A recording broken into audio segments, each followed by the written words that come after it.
Words mean to Councillor Sanders whatever she wants them to mean, but words mean what they do mean. And Councillor Sanders' words are going to put her in prison.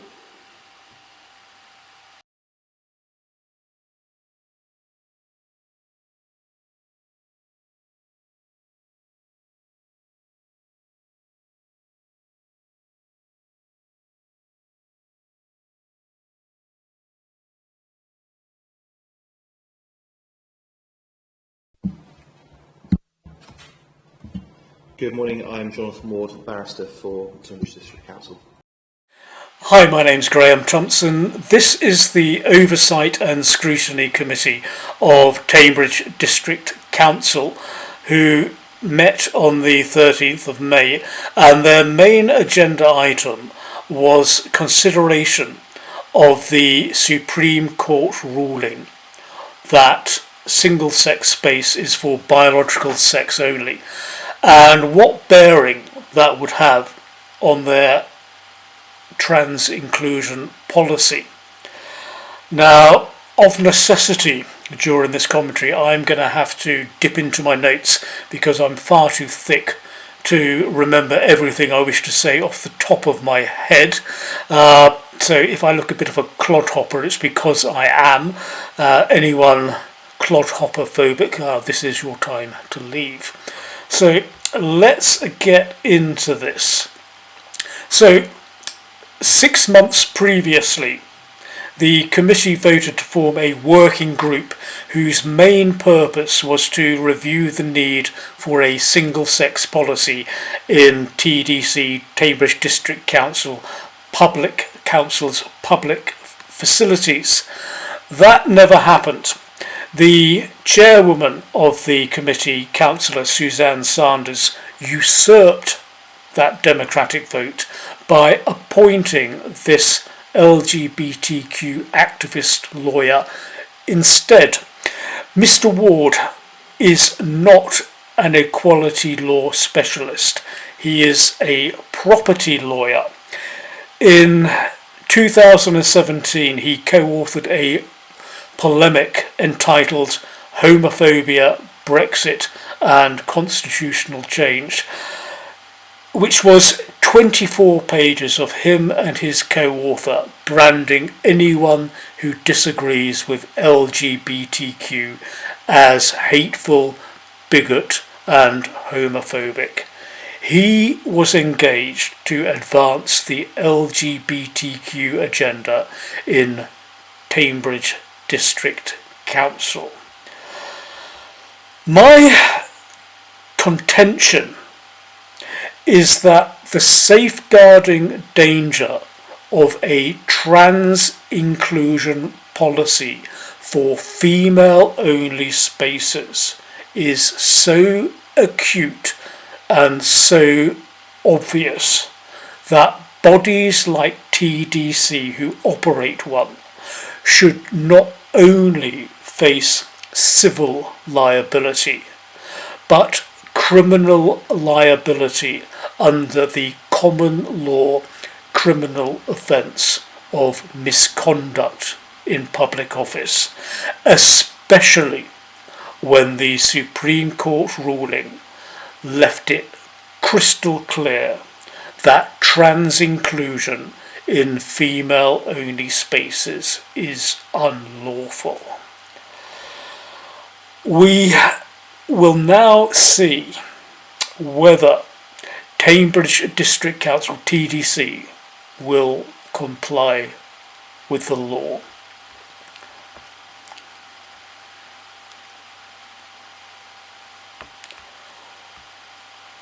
So this is Councillor Sanders on the 12th of November, the Oversight and Scrutiny Committee, stating the position of TDC on what they see as the legality of trans inclusion in female-only spaces.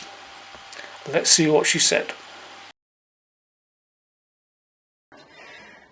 But the current position is that this council is and will continue to act lawfully. I would just add that we have taken independent legal counsel advice and we are acting legally. It is not absolutely, it's definite. And here is the key part of the Supreme Court judgment that trans women are men. The meaning of the terms sex, man and woman in the Equality Act 2010 is biological and not certified sex. Only any other interpretation would render the Equality Act 2010 incoherent and impracticable to operate. And here's the EHRC interim statement on that ruling as pertains to changing rooms.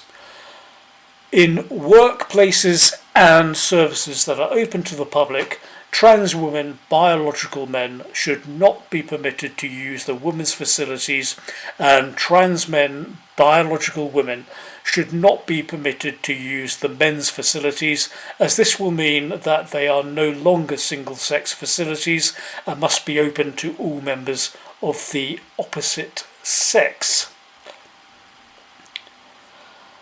So, absolutely, definitely, TDC and their independent counsel, i.e. Mr. Ward, got the law wrong. Now, if they got the law wrong in good faith, it should be a very simple matter. They recognised they were wrong, and for the avoidance of doubt, clearly state they will only allow biological women into female-only spaces in accordance with the law. Let us see whether they will or not, whether they are going to act in good faith.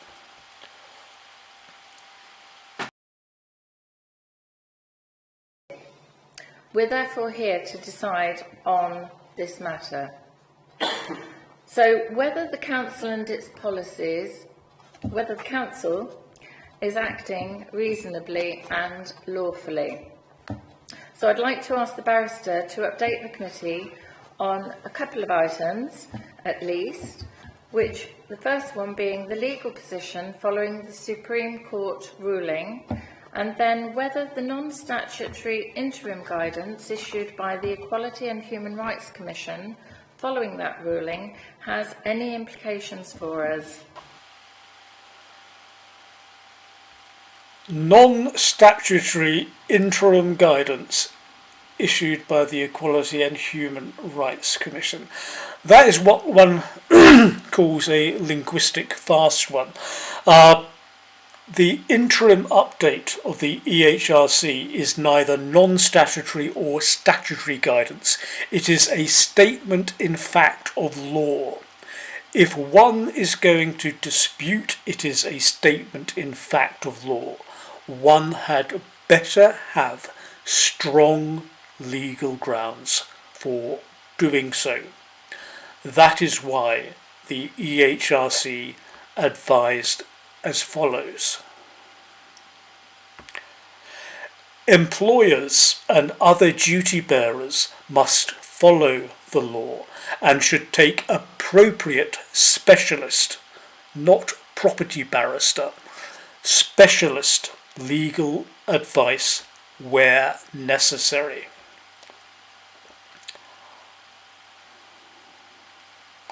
So let us now go to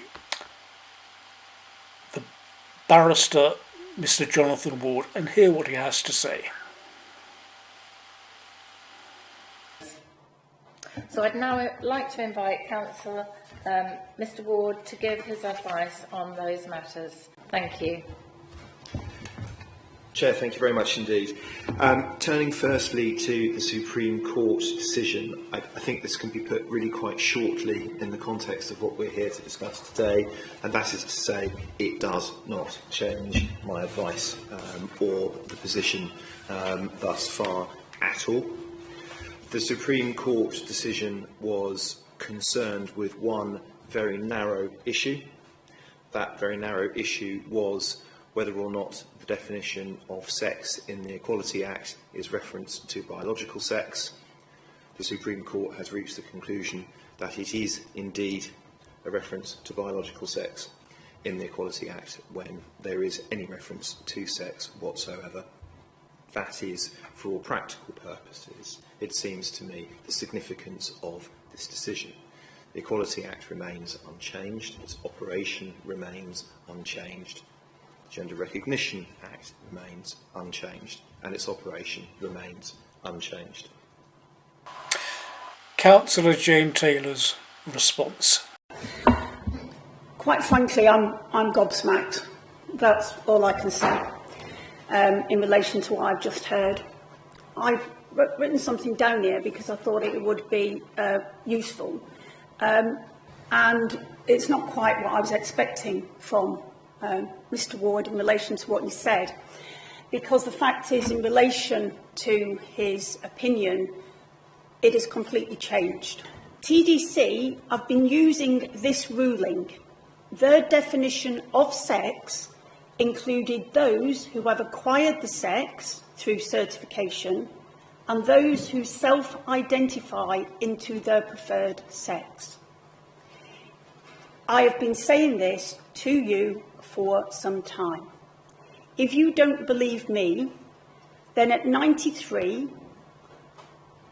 Jonathan Ward suggests, when he suggests ways this council might move forward, he says, TDC might decide to limit single-sex spaces at Broadmeadow to those of biological sex and invite everyone else to use the village facilities. That might well represent a reasonable balance of competing interests. Please think about what he's just said. He's suggesting to Teambridge that we might want to limit our single-sex spaces to those of the biological sex only, and that is because currently we do not. So at the time of his briefing, we were allowing men into our single-sex changing rooms. So you got that.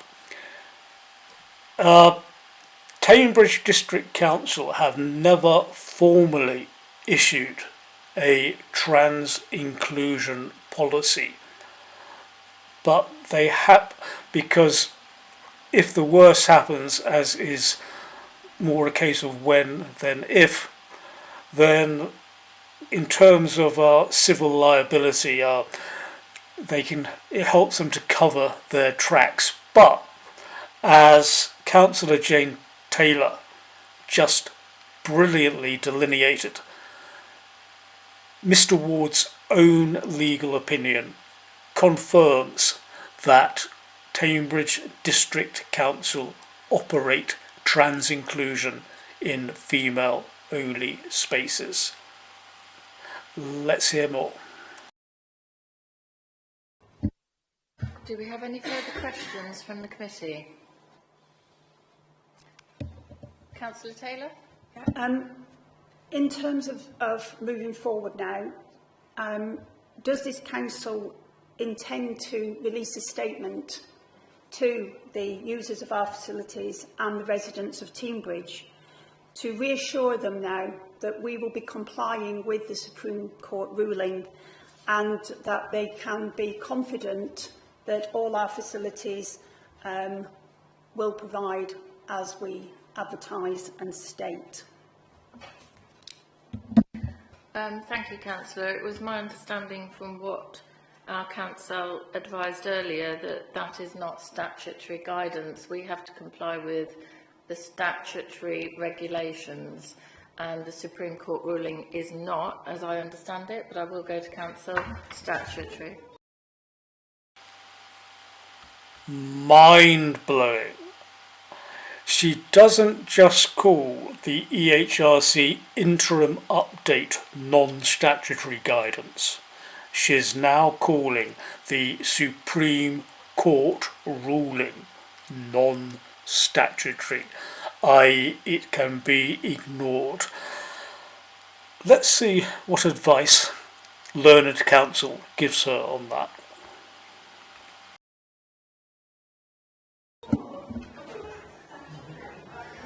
The Chair, thank you. The Supreme Court ruling is not statutory, but it does not mean that we are not obviously bound by it. It is still good law. The significance of the Supreme Court ruling is what it says the statute means, and we necessarily are bound by that. But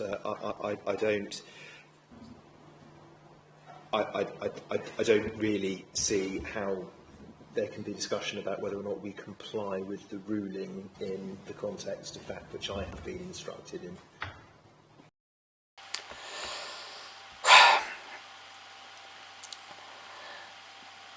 Despite that legal disclaimer tagged on there, he said the Supreme Court ruling is not statutory, and that is all Councillor Sanders is going to hear. The Supreme Court judgment is a statutory ruling on what the law is. That is as statutory as it gets. A lawyer should not be playing semantic games on critical safeguarding matters like this. Now, Councillor Taylor tried several times to get a straight answer on whether single-sex spaces will be biological sex only as per the Supreme Court ruling, and here are her last couple of attempts to do so. Thank you. And Councillor Taylor, for the last time, please. Just to come back on that comment about disabled facilities, they're unisex by default because there's only one of them, so they've always been unisex by default. So that would then go back to what Mr Ward said about that it could be discriminatory by using those then as inclusive toilets as well. So in terms of the statement, all I asked in terms of the statement was the clarity which I think the barrister gave, that I want to be sure, and I want people to be sure, and I can't see any problem with letting our communities know now that we will comply with this ruling, and that if we advertise a space to be single sex, then it will be single sex. We don't need to wait for any more guidance or anything else. We just need to say that any single sex space will be single biological sex, and then also inform them that we're reviewing all our assets and all our services just to make sure that either they are compliant with the Supreme Court ruling, or if not, we will be working towards ensuring that we provide facilities for everyone. That's what I'm asking. Thank you for clarifying, Councillor Taylor. I'll go to the monitoring officer. Question one. In respect to the messaging, I think that any messaging that is appropriate in the fullness of time will be carefully considered and issued through the usual channels. What I'm cautious about is announcing to the world that we're going to comply with the law all of a sudden, when that's what we do. We act lawfully and we act reasonably. I don't see why this particular issue would be different to any other. For example, we don't, as a matter of course, advertise the fact we're going to comply with X statute or Y statute. So I think any messaging that arises out of how this particular issue progresses will be carefully considered and issued through the normal communication channels. And her last attempt to get a straight answer. Thank you. Well, I think we've had a very thorough debate and discussion, and sorry, Councillor, you want to say something further? Yes, I do. Do you have another question? Yes, I do. Okay. In that case, the question is, does this council still believe that it is unlawful in law to exclude men who self-identify as women or who possess a gender recognition certificate to enter our advertised single-sex female spaces? May I ask that of council, please, or the monitoring officer, or either of you? I'm not sure which of you is the most qualified to answer the question. No, that's very true. Thank you.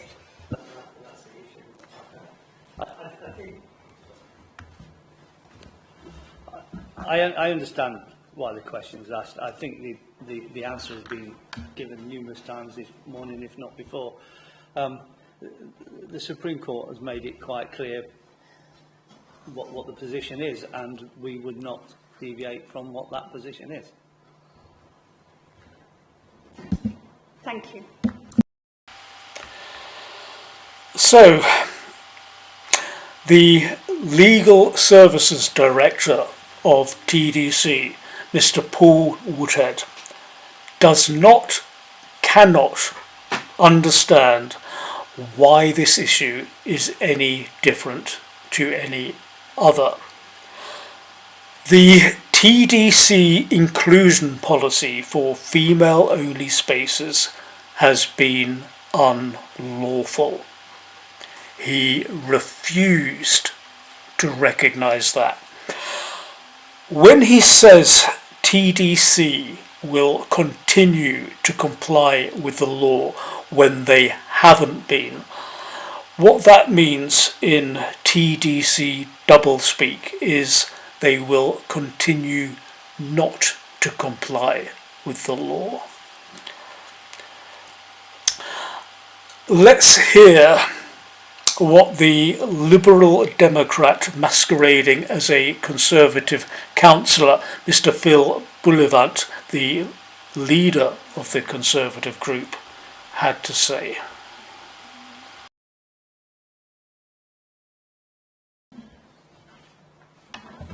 Thank you.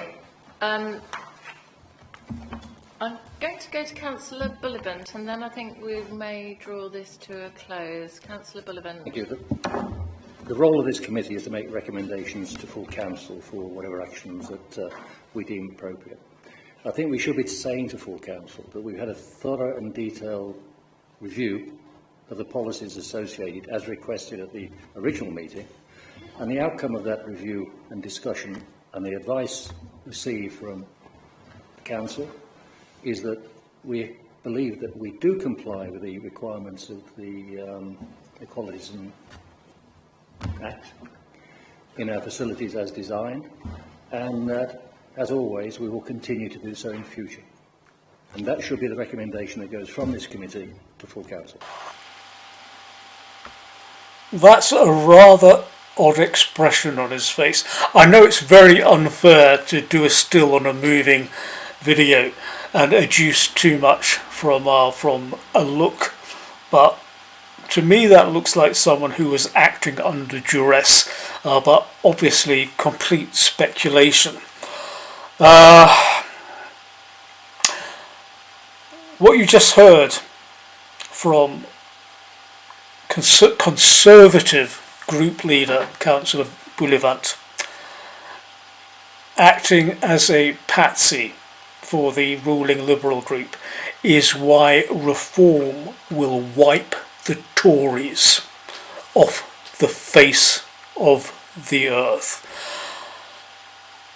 I do not hold any special brief for the Reform Party. I believe, actually, from what I've seen, that reform will end up like what you've just seen now, like, as the Tories are.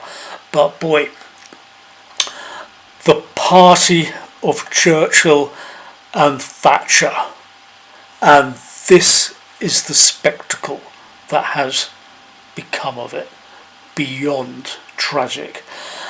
Okay, let's let Councillor Sanders round off this agenda item. We have heard from the monitoring officer and from legal counsel that they believe we are operating and compliant within the regulations and we are operating lawfully. Operating lawfully, which in TDC doublespeak means no change. They will continue acting unlawfully with trans inclusion in female-only spaces. Let us continue. So I propose that the Overview and Scrutiny Committee has satisfied itself with the information received. We've thoroughly considered it, as Councillor Bullivant has just said, and we recommend, though, that officers do update this committee as statutory guidance is published and changes, because it is a changing situation. And to enable our officers to have considered the implications of any statutory regulations that come forward. This is not a matter solely focused on Teambridge. We are dependent on Parliament's guidance and regulations to follow, and that is what our officers will be doing.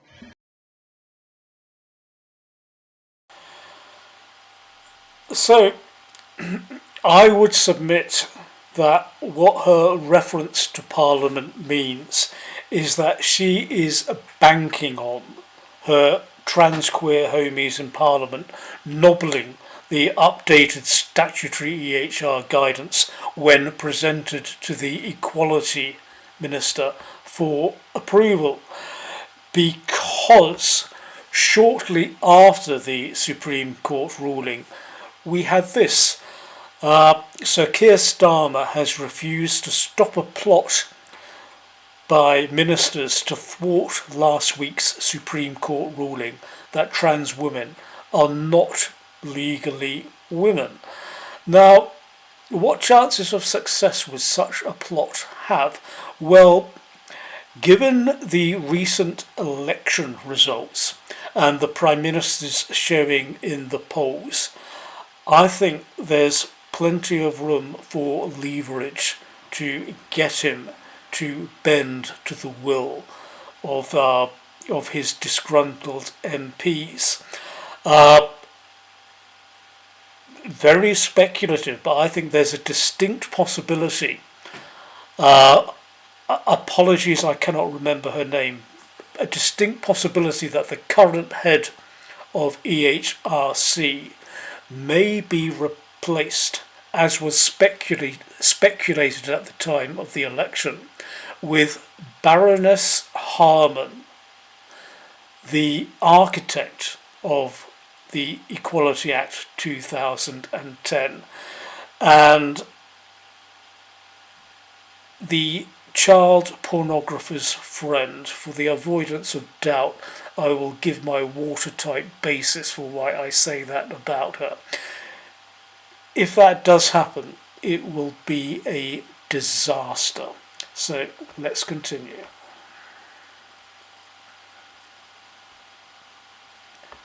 Let's try to continue.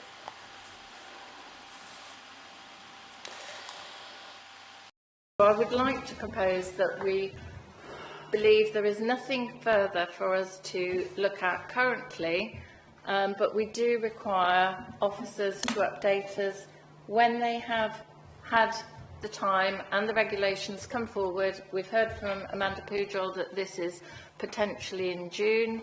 Obviously, it could take an awful lot longer. So that is what I'm proposing. May I have a seconder, please? Thank you, Councillor Major. And a show of hands, please, if you are agreeable with that. Thank you.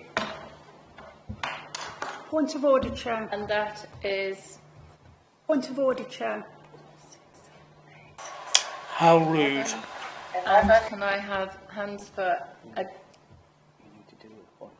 Sorry, Councillor Taylor, what is the point of order? Point of order is that you have made a statement saying that all our facilities are compliant when the instructions we have here in front of us relate specifically to Broadmeadow. So I don't see how we can take a vote to say that all our facilities comply with the law. Sorry, Councillor, it isn't specifically about Broadmeadow. That is not your notice of motion and not what you have continued to say. My notice of motion was very wide and far-reaching and included all of our facilities, and it mentioned specifically Broadmeadow, but all of our facilities. This advice only is in relation Chair, to... can I raise... Yeah, I'm taking guidance from the monitoring officer, so if you can just bear with me, thank you. Well, first and foremost, it's not point of order, there's no rules to be broken, so it's not working.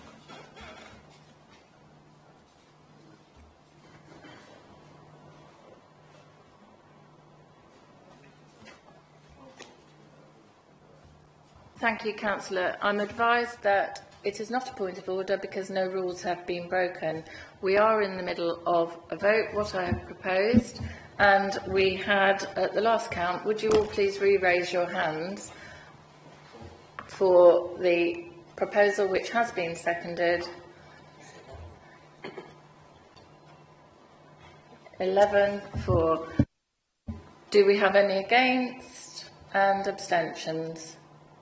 Councillor Taylor, are you not voting on your own notice of motion? It's no longer her No, I'm motion. not voting.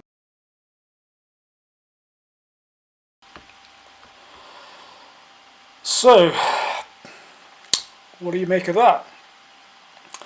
I think what incredibly important to note that Councillor Jane Taylor has been given an incredible amount of grief, not just in meetings, but with untold vexatious complaints against her by Lib Dem councillors and council officers, basically the same thing, to shut her up and scare off other councillors from supporting her. And she has not wilted one bit. That was a bravura performance from her at that council session, and Councillor Jane Taylor, I salute you, as we all should. Now, having just seen what you have seen, if you were a cross-dressing fetishist watching that, would you come away with the view that TDC are going to uphold the law on single-sex spaces? Words mean to Councillor Sanders whatever she wants them to mean, but words mean what they do mean. And Councillor Sanders' words are going to put her in prison. I am not a lawyer, but having looked at the common law criminal offence of misconduct in public office, I personally am perfectly satisfied that her conduct over the last year and that of her partner in crime, Rosie Dawson, their abuse of power to empower sexual predators to traumatise women and girls in female-only spaces. And any man who enters female-only spaces to undress in front of women and to see them undress is by definition a sexual predator. I am perfectly satisfied their conduct easily crosses the threshold of seriousness to warrant criminal charges of misconduct in public office. Easily.